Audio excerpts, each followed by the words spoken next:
Hello guys, welcome back to my YouTube channel. तो आज हम अगला इंपॉर्टेंट टॉपिक लेके आ गए हैं, हीट एक्सचेंजर। इससे हमारे पास एक से दो क्वेश्चन आते रहते हैं। कई बार न्यूमेरिकल टाइप क्वेश्चन आते हैं और कई बार सिंपल एक नंबर के क्वेश्चन आ जाते हैं कि हीट एक्सचेंजर एलएमटीडी क्या है, एलएमटीडी का फॉर्मूला क्या है, काउंटर फ्लो क्या है, पैरेलल फ्लो क्या है, पैरेलल फ्लो में एलएमटीडी कैसे कैलकुलेट करेंगे, ठीक है, काउंटर फ्लो में कैसे कैलकुलेट करेंगे, काउंटर फ्लो में एलएमटीडी ज़्यादा होता है पैरेलल फ्लो में। तो ये सारी चीज़ें हम यहाँ पे डिस्कस करेंगे। सबसे पहले मैं आपको बता दूँ हीट एक्सचेंजर होता क्या है। तो हीट एक्सचेंजर एक डिवाइस है जिसे हम यूज़ करते हैं दो फ्लूइड्स के लिए। मींस एक फ्लूइड जो गर्म है और एक फ्लूइड जो ठंडा है। तो ठंडे को गर्म और गर्म को ठंडा करने के लिए मींस दोनों प्रोसेस साथ में होगा। जो हॉट फ्लूइड और कोल्ड फ्लूइड अलग अलग डायरेक्शन से या सेम डायरेक्शन से हम मींस अलग अलग पाइप के थ्रू अंदर डालेंगे और हॉट फ्लूइड को कोल्ड कर देगा और जो कोल्ड फ्लूइड है वो हॉट हो जाएगा। मींस हॉट फ्लूइड की एनर्जी लेके जो कोल्ड फ्लूइड है वो गर्म हो जाएगा और कोल्ड फ्लूइड की एनर्जी लेके हॉट फ्लूइड जो है वो ठंडा हो जाएगा या अपनी एनर्जी रिलीज करके वो ठंडा हो जाएगा। So it is a device which is use to transfer the heat energy from one fluid to another. The hot fluid gets cooled and the cold fluid is heated. ठीक है, तो सिर्फ heat exchanger का ये काम है।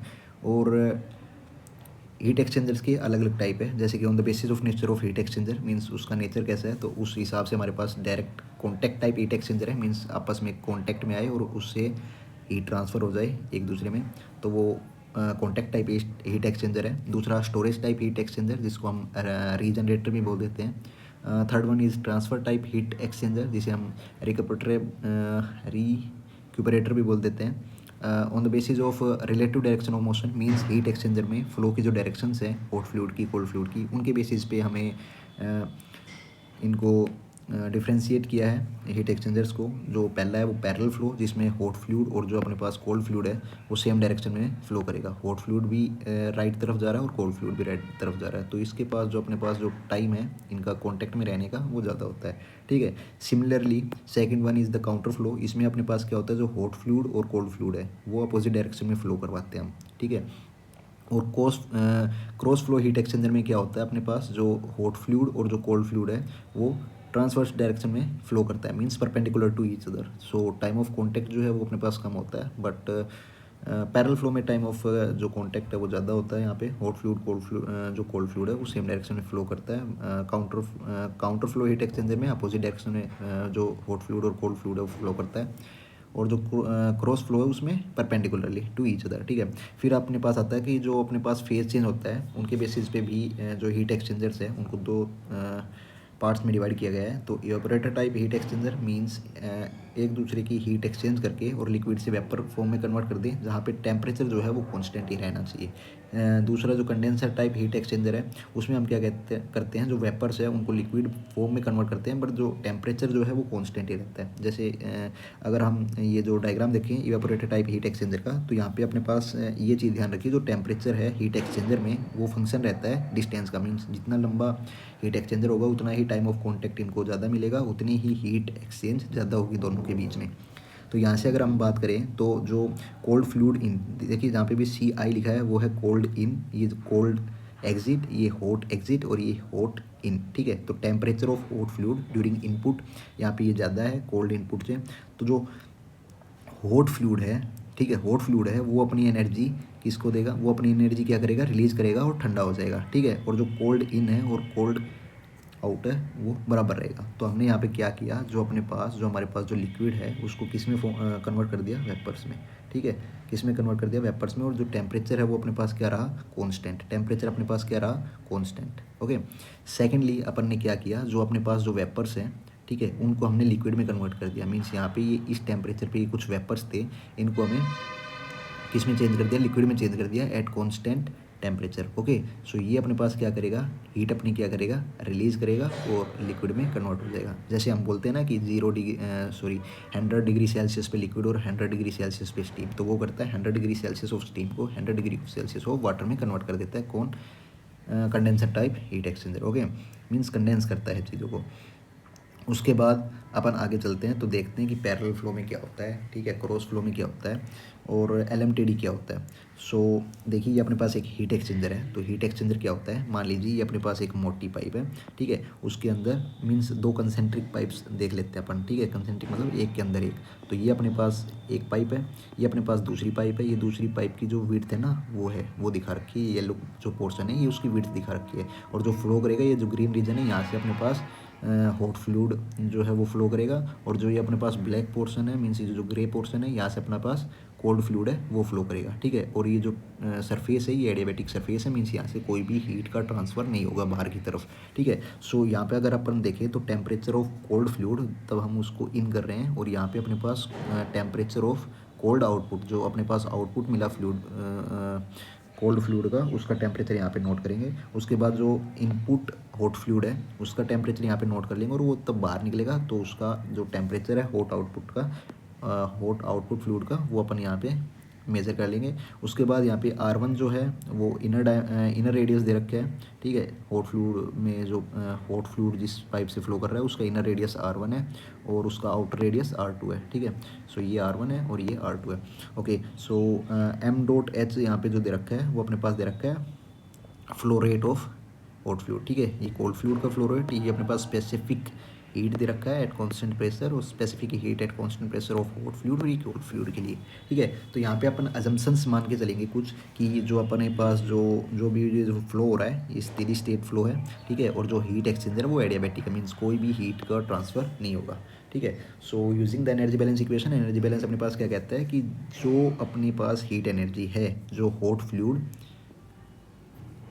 जो अपने से निकाल रहा है, हॉट फ्लूइड जो एनर्जी अपने पास से लॉस कर रहा है कोल्ड फ्लूइड को गर्म करने के लिए, तो heat energy loss by the hot fluid वो बराबर रहेगी heat energy gain by the cold fluid, जो कोल्ड फ्लूइड गेन करेगा उसके बराबर रहेगी। उसी की वजह से कोल्ड फ्लूइड का टेम्परेचर इंक्रीज होगा और जो अपने पास हॉट फ्लूइड है उसका टेम्परेचर कम होगा, ठीक है। तो ऐसी हीट ट्रांसफर होगी। तो ये जो अपने पास एनर्जी बैलेंस इक्वेशन है ये बताती है कि heat energy loss by hot fluid वो बराबर होगी heat energy gain by the cold fluid. Okay, so यहाँ से अपन बोलते हैं कि rate of heat transfer in heat exchanger, तो किस रेट से अपने पास हीट ट्रांसफर होगी हीट एक्सचेंजर में, तो वो होता है mCp delta T. So hot fluid क्या करेगा, एनर्जी को निकालेगा, तो m.h means mass flow rate of hot fluid into CpH means specific heat, and ये temperature difference of hot fluid. Okay, hot fluid in पे और आउट पे क्या टेम्परेचर था उसका डिफरेंस। सिमिलरली जो कोल्ड फ्लूइड है वो अपने पास एनर्जी गेन करेगा mCp डेल्टा टी, तो m.c is the rate of mass flow cold fluid का rate of mass flow, Cp is the specific heat, and Tc0 minus Tci means output minus input temperature difference. Okay, so this is known as the heat transfer rate. Okay, rate of heat transfer, actual rate of heat transfer means actual जो हो रहा है जो अपने पास major किया है, means actually जो अपन major कर रहे हैं इनपुट देते टाइम आउटपुट देते टाइम, वो अपने पास क्या हो जाएगा, actual rate of heat transfer. Okay, here ये मैंने आपको बताया सी के हमारे पास यहाँ पे स्पेसिफिक हीट, अगर इसको हम किससे डिवाइड कर दें, मास से डिवाइड कर दें, तो वो अपने पास आ जाएगा हीट कैपेसिटी। अगर उसको हम डिवाइड कर दें टाइम के साथ कि कितना kg of fluid per unit time जो अपने पास जो कितनी एनर्जी ले रहा है टेम्परेचर इतना चेंज करने के लिए, तो वो अपने पास हो जाएगी हीट कैपेसिटी रेट। तो m.डॉट का मतलब है रेट ऑफ मास, ठीक है, मीन्स kg पर सेकेंड रेट ऑफ मास, ठीक है। तो एक्चुअल हमारे पास जो हीट ट्रांसफ़र है वो मैंने आपको बताया इसके बराबर होगा, बताया कि जो actual rate of heat transfer है वो बराबर होगा mCp डेल्टा टी और हॉट फ्लूइड के लिए, ये कोल्ड फ्लूइड के लिए, और वो बराबर होगा UA डेल्टा थीटा। ओके, जैसे हमने कंडक्शन कन्वेक्शन रेडिएशन में पढ़ा था, ठीक है। तो हीट एक्सचेंजर्स जो होते हैं उनके पास UA डेल्टा थीटा के बराबर होता है heat transfer rate. Here U is the overall heat transfer coefficient. Okay, A is the area of heat exchanger, कितना एरिया उसके कॉन्टैक्ट में जो हीट ट्रांसफ़र में जो एरिया कॉन्टैक्ट एरिया जिसकी वजह से हीट एक्सचेंज हो रहा है, ठीक है। और delta theta is the temperature change. Okay, then अगर टेम्परेचर डिफरेंस निकालना हो हीट एक्सचेंजर में, यहाँ पे अपन को क्या चाहिएगा, टेम्परेचर डिफरेंस चाहिएगा हीट एक्सचेंजर के लिए। ये कोल्ड मीन्स फ्लूइड का टेम्परेचर डिफरेंस है हॉट के लिए और कोल्ड के लिए, but we need the temperature difference in heat exchanger. Heat exchanger में जो टेम्परेचर डिफरेंस है वो डिपेंड करता है कि वो हीट एक्सचेंजर कितना बड़ा है, टाइम उसमें टाइम ऑफ कॉन्टैक्ट जो है हॉट फ्लूइड और कोल्ड फ्लूइड के बीच में वो कितना ज़्यादा है कितना कम है उस पर डिपेंड करता है। तो वो फंक्शन है length of the heat exchanger का. So here we can say that Q actual is equals to U A delta theta. So here delta theta is known as the LMTD, logarithmic mean temperature difference. Okay, here for parallel flow, okay, for parallel flow or for counter flow, okay, for both the LMTD is the theta 1 minus theta 2 upon ln theta 1 by theta 2. This is the LMTD. Okay, you can simply remember this formula for exam. The question is directly on this formula for parallel flow or for counter flow. Okay, क्या करेंगे हम, इसमें cases बनते हैं कि parallel flow के लिए theta 1 अलग होता है, थीटा 2 अलग होता है. ओके, और काउंटर फ्लो के लिए थीटा 1 अलग होता है, थीटा 2 अलग होता है. वो हम कैसे निकालेंगे वो देखिए. ये डायग्राम्स जो है ये बहुत ही इंपॉर्टेंट है इस चीज़ को समझने के लिए. मान लीजिए अपने पास एक हीट एक्सचेंजर है, तो अपने पास जो हॉट फ्लूइड है उसका टेम्परेचर ये था इनपुट के टाइम, और वो धीरे धीरे करके क्या होगा, ठंडा होगा, और आउटपुट के टाइम उसका जो टेम्परेचर है वो इनपुट से कम होगा. ठीक है, सिमिलरली जो कोल्ड फ्लूइड है इनपुट के टाइम उसका टेम्परेचर कम होगा, और वो जैसे जैसे मीन्स हीट एब्जॉर्व करेगा उसका टेम्परेचर आउटपुट के टाइम ज़्यादा होगा. Okay, so this is the parallel flow, means दोनों सेम डायरेक्शन में फ्लो कर रहा है. ठीक है, और जो टेम्परेचर मीन्स जो थीटा 1 है वो दिखाता है इनपुट के टाइम पे जो टेम्परेचर डिफरेंस होता है. So THI minus TCI. Theta 1 is equals to T input minus TCI cold input. And similarly theta 2 दिखाता है आउटपुट के time temperature difference. So theta 2 is equals to TH0 minus TC0 for parallel flow. Okay, this is for parallel flow. अगर हम जाएँ counter flow पे, तो counter flow में अपने पास क्या होता है कि हॉट फ्लूइड का टेम्परेचर इनपुट के टाइम ये था, और ये दोनों अपोजिट डायरेक्शन में फ्लो करेगा, तो ये जो टेम्परेचर है ये अपने पास कम होगा, और जो कोल्ड का टेम्परेचर है वो अपने पास इंक्रीज होगा. मीन्स ये इस डायरेक्शन में फ्लो करेगा, ये इस डायरेक्शन में, तभी तो काउंटर होगा. तो थीटा 1 अपने पास क्या हो जाएगा, THI minus TCO, means hot का इनपुट और कोल्ड का आउटपुट. ओके, हॉट का इनपुट, कोल्ड का आउटपुट, ये थीटा 1 होगा, ये थीटा 2 होगा. तो अपने को समझ में आ जाएगा जो LMTD है वो पैरेलल फ्लो और काउंटर फ्लो के लिए कैसे डिफरेंस है. फॉर्मूला सेम रहेगा, बट थीटा 1 एंड थीटा 2 की वैल्यू जो है वो पैरेलल के लिए अलग होगी, काउंटर के लिए अलग होगी.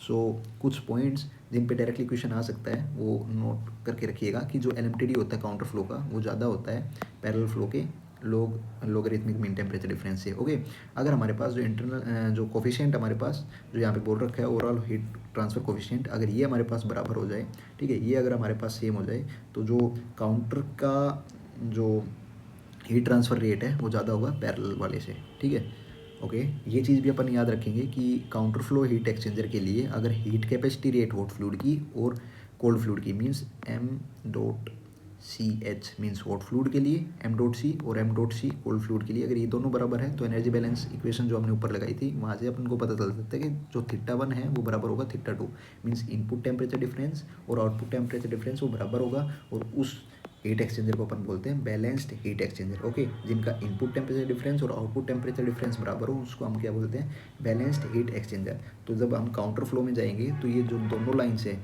उनके बीच में सेम गैप रहेगा ओवरऑल. ठीक है, फिर हम बात करते हैं कि इफेक्टिवनेस ऑफ हीट एक्सचेंजर की. जो अपने पास हीट एक्सचेंजर है वो कितना इफेक्टिव है, कितनी इफेक्टिवली वो हीट ट्रांसफ़र कर रहा है. ठीक है, तो वो होता है अपने पास ratio of actual rate of heat transfer, means actually उसने कितनी हीट ट्रांसफ़र किया है एक फ्लूइड का दूसरे फ्लूइड में, और मैक्सिमम वो कितना कर सकता था, तो वो दिखाएगा कि कितनी इफेक्टिवली वो हीट एक्सचेंजर अपना काम कर रहा है. जैसे कोई भी चीज़ अगर हम मार्केट से लेके आते हैं तो उसकी एफिशिएंसी टाइम के साथ घटती है. मीन्स पहले वो क्या करता था, मान लीजिए अपना एक कुकर है, ठीक है, एक कुकर है, वो पहले अपने पास कोई भी चीज़ था उसको पकाने में टाइम ले रहा था 20 मिनट. ठीक है, और जैसे जैसे टाइम के साथ वो ख़राब होता जाएगा, ठीक है, उसका जो रबड़ होता है जो उसके अंदर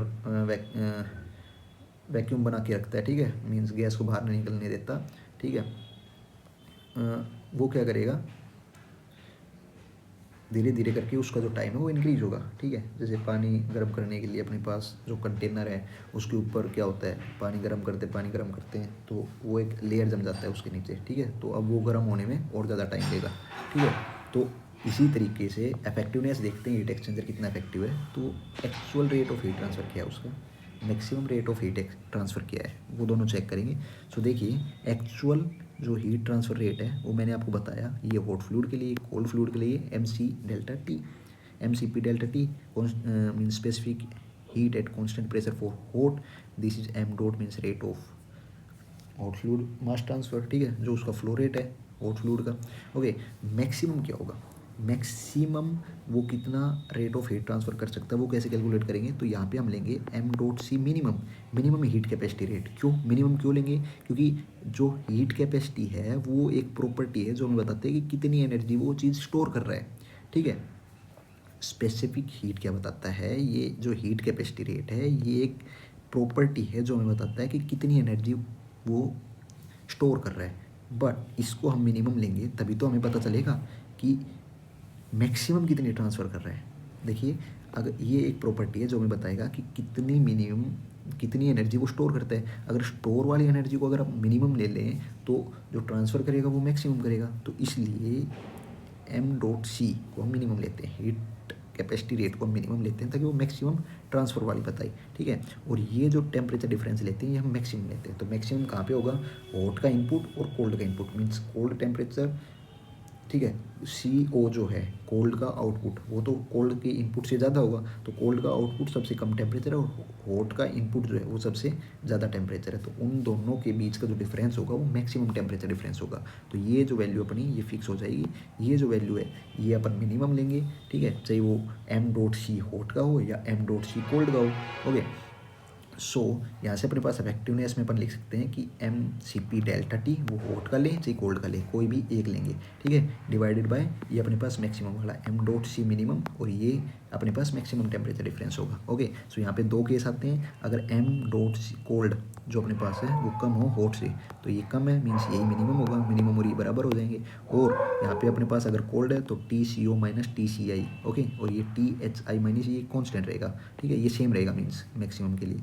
सो अपने पास इफेक्टिवनेस आ जाएगा T cold output minus T cold input divide by T means temperature of hot input minus cold input. ये अपने पास क्या आ जाएगा, effectiveness of heat exchanger. Case 2 में अपन क्या देखते हैं कि मान लीजिए जो अपने पास हॉट हॉट का जो अपने पास हीट कैपेसिटी रेट है वो अपने पास कम हो कोल्ड वाले से, तो यहाँ पे हॉट वाला लेंगे, जो टेम्परेचर डिफरेंस है वो भी हॉट के बीच में लेंगे और ये जो टेम्परेचर डिफरेंस ये सेम रहेगा। तो यहाँ से ये वाली जो वैल्यू है ये दोनों आपस में क्या हो जाएगी, कट हो जाएगी।